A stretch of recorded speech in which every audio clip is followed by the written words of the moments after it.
mendedikasikan hidup dalam pelayanan Tuhan. Mendedikasikan hidup dalam pelayanan Tuhan. Ibu bapak saudara-saudara, ada kisah nyata dari abad ke-16. Ada seorang seniman pengukir yang terkenal pada masa itu. Namanya Pak Donatello. Dia populer karena kerap kali membuat karya seni dalam bentuk patung. Dan dia diberi julukan sebagai seorang yang ahli dalam patung mematung. Suatu hari Bapak Donatello kedatangan seorang dengan maksud agar ia dibuatkan sebuah patung. Pak Donatello, saya mempunyai bongkahan batu marmer. Minta tolong saya dibuatkan patung Daud, Raja Israel waktu itu.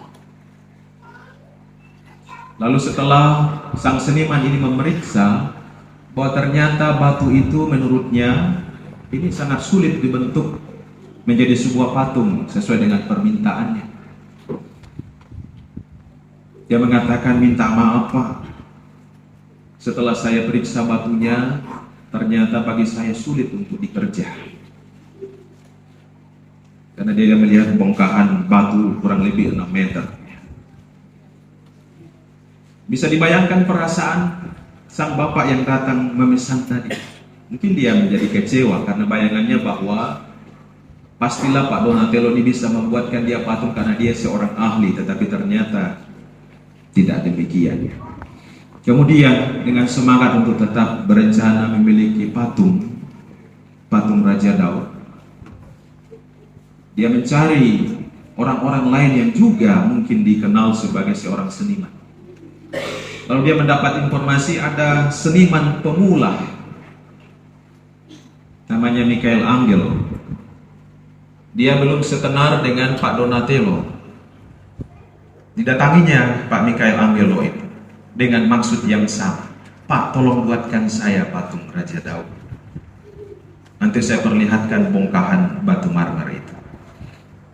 Akhirnya sang seniman yang pemula ini juga memperhatikan batu itu. Awalnya dia berpendapat sama seperti Pak Donatello. Aduh Pak, ini batunya mungkin sangat sulit kan nih buatkan patung. Tetapi karena melihat semangat dari bapak itu untuk memiliki patung, pada akhirnya dia mengatakan, ya baiklah, tetapi saya butuh waktu untuk membuat pesanan bapak. Kurang lebih 3 tahun lamanya Michelangelo memahat bagian demi bagian patung itu. Lalu pada akhirnya jadilah sebuah patung Raja Daud yang kemudian populer dalam dunia internasional. Patung ini ditempatkan di Italia sebagai simbol kekuatan, simbol kejayaan umat Tuhan. Michelangelo seorang pemula. Tetapi mengapa dia kemudian menjadi unggul dari seorang senior Donatello itu? Walaupun dia seorang pemula, keutamanya adalah karena dia berusaha bekerja dan menuntaskan pekerjaan itu. Dia tidak setengah-setengah. Ini yang dikategorikan orang sekarang sebagai manusia handal. Pribadi yang memiliki tingkat loyalitas yang tinggi dan kemampuan yang baik. Banyak orang yang mungkin memiliki perencanaan, semangat kerja, tetapi tidak dituntaskan pekerjaan dan tanggung jawab itu. Inilah nilai dari seorang Michelangelo, masih muda, tetapi dia punya komitmen yang besar. Ibu bapak saudara, hal mendedikasikan hidup bagi pelayanan Tuhan tentunya bahwa ini bukan hanya sebatas komitmen, tetapi benar-benar dijalani, benar-benar mau dipertanggungjawabkan dengan segala apa yang ia miliki. Kita melihat ada beberapa tulisan atau berbagai karya seni, lalu dituliskan, "Ku dedikasikan karya ini bagi kedua orang tua, bagi orang yang kukasihi." Itu kadang muncul ya dalam kalimat-kalimat. Apa artinya dedikasi?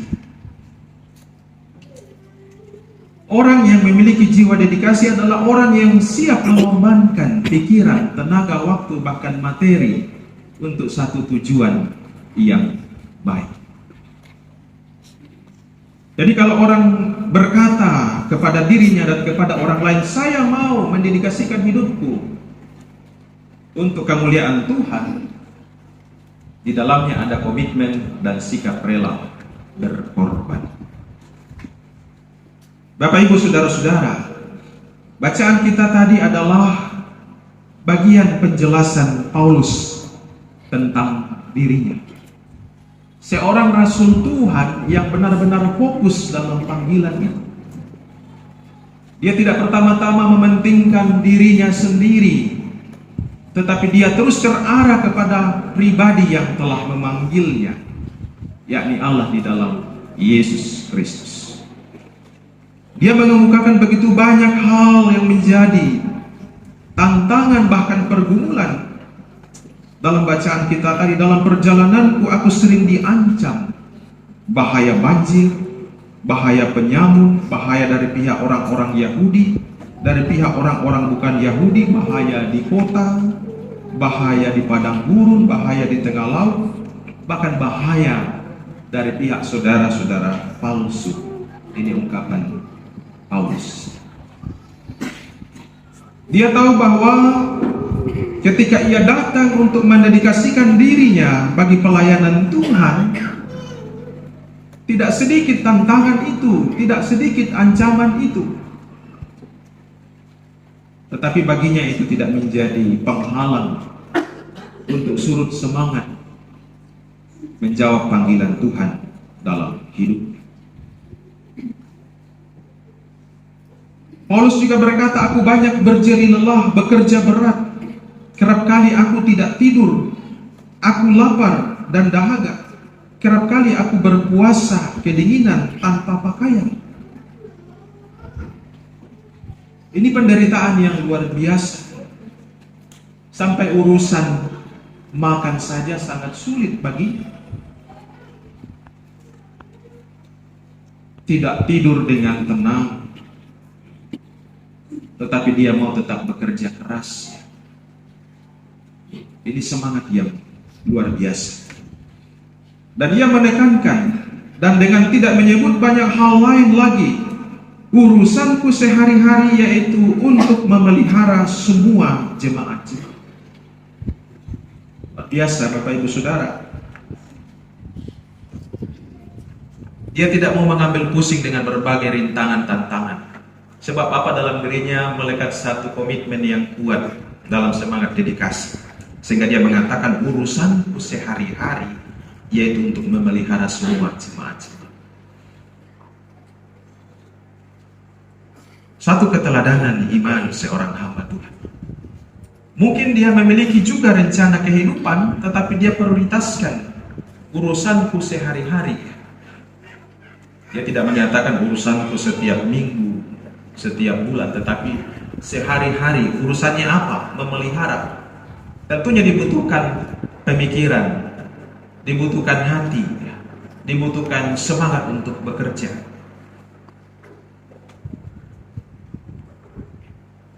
Bahwa tidak ada yang lebih utama daripada memelihara semua jemaat Tuhan.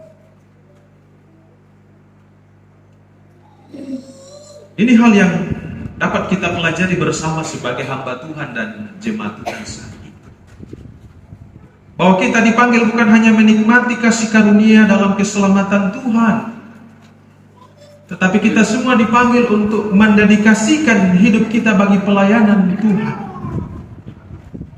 Apa yang kita punya dalam karunia kita berikan untuk pekerjaan pelayanan Tuhan.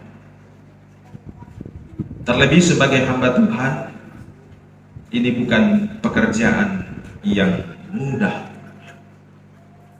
Menjadi majelis gereja, pendeta, penatua, diaken, ini bukan pekerjaan yang mudah. Tidak bisa disamakan dengan jabatan-jabatan lain. Minta maaf, bukan merendahkan jabatan-jabatan lain, tetapi panggilan sebagai hamba Tuhan maknanya lebih luas dan tanggung jawabnya lebih besar. Menjadi hamba Tuhan, menjadi kawan sekerja dengan Tuhan. Artinya Tuhan mau memakai kita yang lemah dan hina ini untuk boleh menjadi rekan sekerja. Dan ini harus membawa sukacita, bukan beban.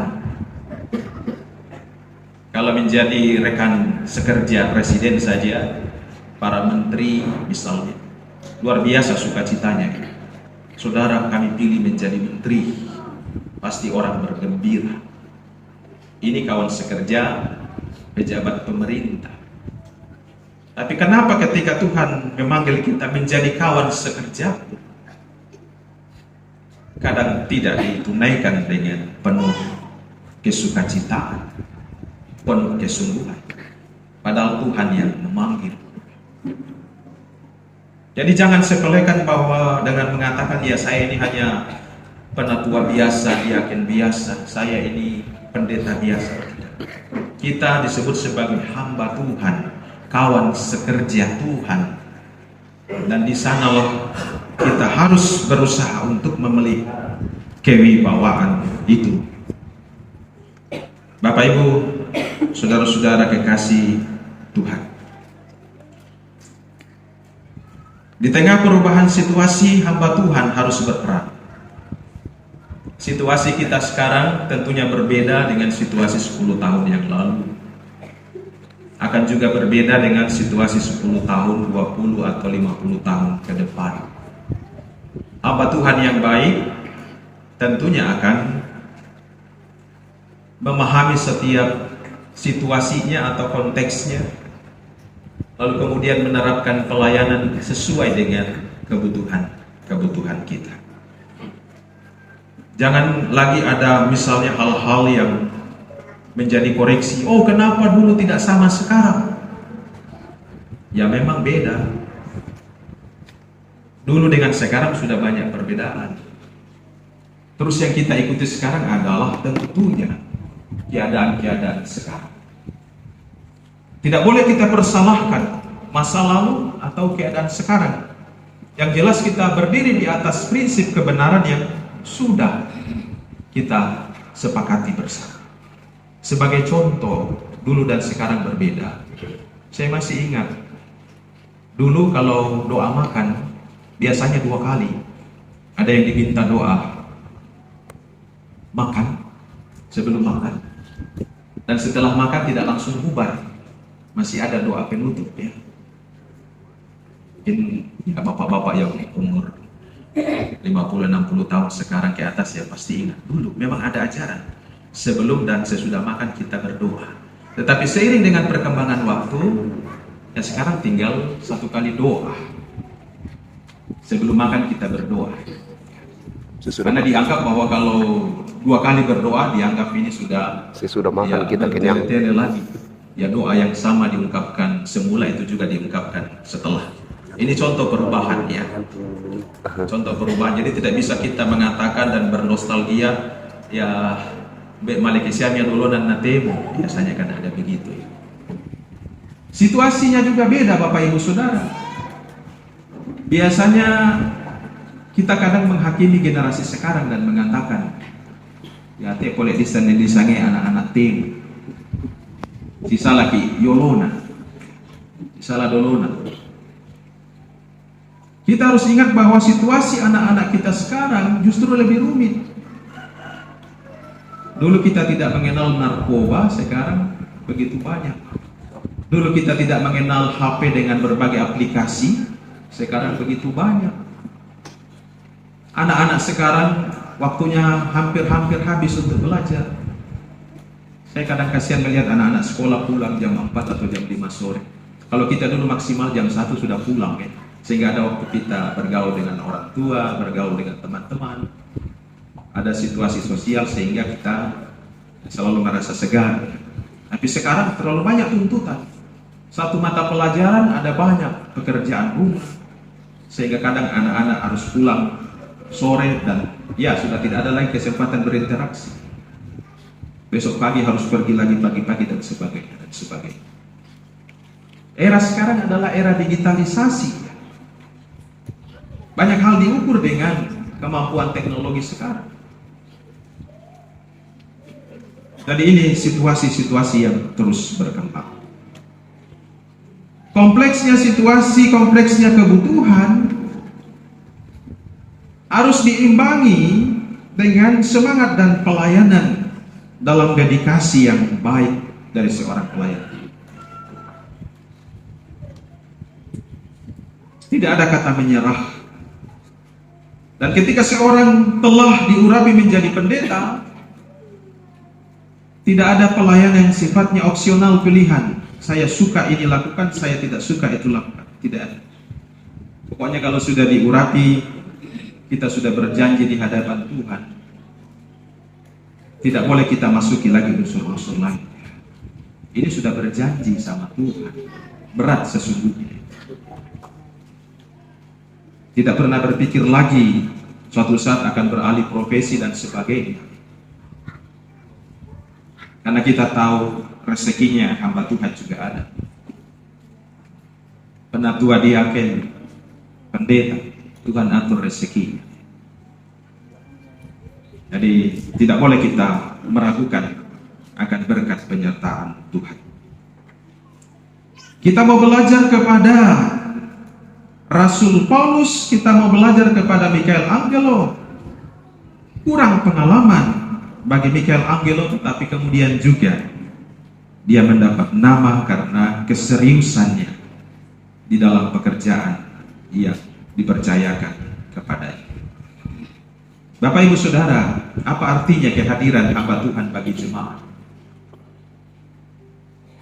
Pendeta, penatua, diaken, ya jangan hanya dipandang sebagai pejabat gereja, tetapi harus mampu mewujudkan tanggung jawab pelayanannya bagi jemaat. Kalau periode ini jemaat kita belum mengalami perkembangan yang baik, siapa yang akan membenahi adalah penatua, diaken, dan pendeta. Kalau jemaat kita periode ini belum mencapai target pelayanan, siapa yang akan membenahi para majelis gereja? Tidak salah kalau sidang jemaat menumpukan segala harapan kepada majelis gereja. Jemaat itu intinya selalu siap dengan arahan pendeta, penatua, diaken. Jemaat itu selalu siap berkontribusi. Tinggal bagaimana kita selaku majelis gereja mengambil peran dalam pelayanan itu. Kemudian bahwa lingkungan kita juga akan sangat menentukan kebernilaian. Jadi lingkungan sangat menentukan kebernilaian. Kalau lingkungan kita dalam artian persekutuan jemaat itu sungguh-sungguh dibangun di atas kasih persaudaraan dan iman yang baik, maka kebernilaian sebagai hamba Tuhan dan jemaat Tuhan akan baik pula. Sebaliknya, kalau lingkungan kita, persekutuan kita tidak menciptakan satu kondisi kebernilaian, maka nilai kebersamaan itu juga akan rendah. Saya contohkan begini. Kita biasa beli Indomie ya. Indomie rata-rata mungkin 2,5 atau 3.000 rupiah sesuai dengan merek dan rasanya. Jadi kalau kita beli di kios satu bungkus Indomie 3.000 rupiah, kita pulang, kita olah, kita makan. Tapi kalau dalam perjalanan kita masuk di warung, mie siram itu mungkin tidak 3.000, bisa jadi 5.000 atau 7.500. Kita pergi di hotel atau di bandara, kebetulan kita lapar, untuk mengganjal perut kita pesan Indomie siram. Harganya bisa 15.000 sampai 20.000. Bahan yang sama, tetapi harga yang berbeda. Apa yang membuat nilai itu berbeda? Lingkungannya. Kalau jemaat ini mengharapkan kebernilaian yang baik, maka kita akan menciptakan lingkungan persekutuan yang baik. Kita belajar saling menerima dalam perbedaan karunia. Yang senior memberi ruang bagi yang junior untuk juga kemudian bisa membangun kapasitas diri. Yang junior wajib menghargai yang senior. Orang tua mengasihi anak-anaknya, anak-anak mengasihi dan menghormati orang tua. Bisa dibayangkan satu kesukacitaan kalau ini terjadi, luar biasa. Ada satu jemaat yang selalu membawa kesan bagi saya di kelas sama masa kota. Keakraban majelis itu luar biasa. Jadi di ruang majelis tidak ada ketegangan. Ada beberapa orang yang baik senior maupun junior selalu menciptakan suasana yang penuh sukacita. Jadi saya bilang, wah ini menyenangkan ya. Selalu tertawa sebelum ibadah dan setelahnya, sambil juga fokus kepada pelayan. Saya bandingkan di jemaat tertentu kalau ada masalah ya sudah ada yang mulai berbicara keras dan tegas. Tapi mereka saya lihat ada yang mengatakan, Pak kemarin ada masalah.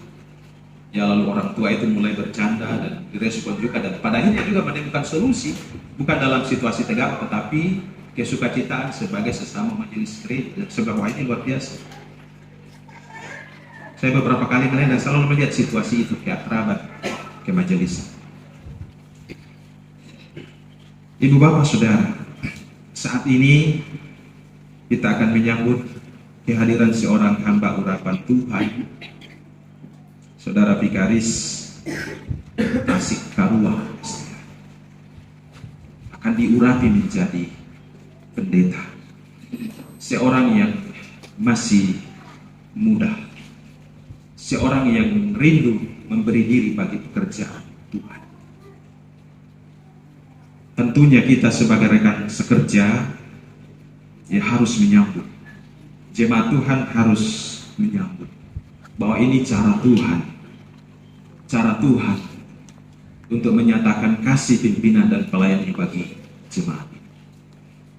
Kehadiran pendeta nantinya jangan dijadikan sebagai sasaran untuk semua solusi ya. Walaupun memang kapasitas itu harus dimiliki, memberi solusi, tetapi jangan semua ditumpukan kepada pendeta. Tapi harus dibangun dalam kerjasama, dipikul dalam tanggung jawab bersama dengan penatua diaken yang lain. Jangan meletakkan satu nilai kesempurnaan bagi kehadiran seorang pendeta. Pendeta adalah sosok yang sempurna, lalu kemudian ketika ada kekurangan kita mulai kurang menghargai. Pendeta manusia biasa, tetapi dia dipakai Tuhan, dia diurapi Tuhan untuk maksud pekerjaan Tuhan. Karena itu dalam prinsip pelayanan, pertama-tama bukanlah persoalan kesempurnaan, tapi kesungguh-sungguhan. Memang kita berharap ideal, tapi tidak ada yang akan sempurna 100%. Tapi kita akan menilai kesungguhan. Ada banyak orang yang punya bakat talenta, tapi dia tidak sungguh-sungguh, akhirnya tidak memberi buah dalam pelayanan. Tapi ada juga orang yang mungkin sederhana, tapi karena dia sungguh-sungguh dalam pelayanan, maka dia boleh menghasilkan buah yang menyenangkan bagi jemaat. Pendeta muda nantinya bukanlah seorang sosok yang sempurna, tapi dia akan mulai berkarya bersama dengan hamba Tuhan dan jemaat Tuhan. Ibu bapak, saudara-saudara kekasih Tuhan, pelayanan ini adalah milik Tuhan. Gereja ini adalah milik Tuhan. Kita adalah hamba-hambanya yang harus mengambil peran masing-masing. Kebaikan kewibawaan jemaat ini terletak pada kebersamaan. Kemudian juga saya mau sampaikan ada kesaksian seorang bapak, agar kita tidak pernah membenci yang namanya hamba Tuhan. Mungkin kita merasa kecewa dan sebagainya, tapi janganlah membenci. Ada seorang bapak menyampaikan kesaksian itu waktu kami bersama. Saya diundang hadir dalam sebuah sidang klasis tahunan. Di sela-sela persidangan dia mengatakan, Pak Pendeta, ada hal yang tidak bisa saya lupakan seumur hidup saya. Saya bilang, apa itu, Om? Dia bilang, dulu saya akan berjemaat di Ebenezer, Makassar. Waktu itu pendetanya Pak Pendeta Yermia Pampang Minangan. Entah kenapa, saya itu tidak respect, tidak menghargai pendeta itu. Pokoknya tidak suka.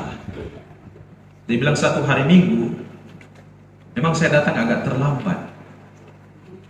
Jadi orang sudah mulai nyanyian pertama, lalu saya parkirkan motor Vespa saya itu. Saya masuk, di pintu saya melihat yang akan naik mimbar, Pak Pendeta Yermia. Jadi sudah ada menyerahkan Alkitab di depan mimbar. Tiba-tiba dia katakan, saya balik badan. Saya tinggalkan gereja, saya pacu motor Vespa saya. Pada akhirnya di persimpangan lampu merah Sungai Sadang dan Latimojong, saya ditabrak kendaraan lain. Dia bilang Tuhan masih sayang, sehingga nyawa saya belum putus waktu itu. Saya memang dinyatakan luka berat waktu itu, dan di situ menjadi ruang baginya untuk menyadari kelemahannya. Dan dia katakan, sejak saat itu saya ajarkan kepada anak cucu saya, karena dia sudah punya cucu, jangan sekali-kali kamu membenci hamba Tuhan, apakah dia seorang penatua, diaken atau pendeta. Karena mereka itu adalah orang yang dipakai Tuhan. Mungkin juga ada kelemahannya, tapi jangan sampai kita membencinya. Kalau penatua kita tidak maksimal karena ketidakmampuan, jangan kita kemudian benci, atau demikian juga dengan diaken dan pendeta. Karena Tuhan sudah memperlengkapi mereka. Tapi sebaliknya juga, orang yang menerima peneguhan dan pengurapan, jangan timbulkan kebencian, kekecewaan kepada jemaat.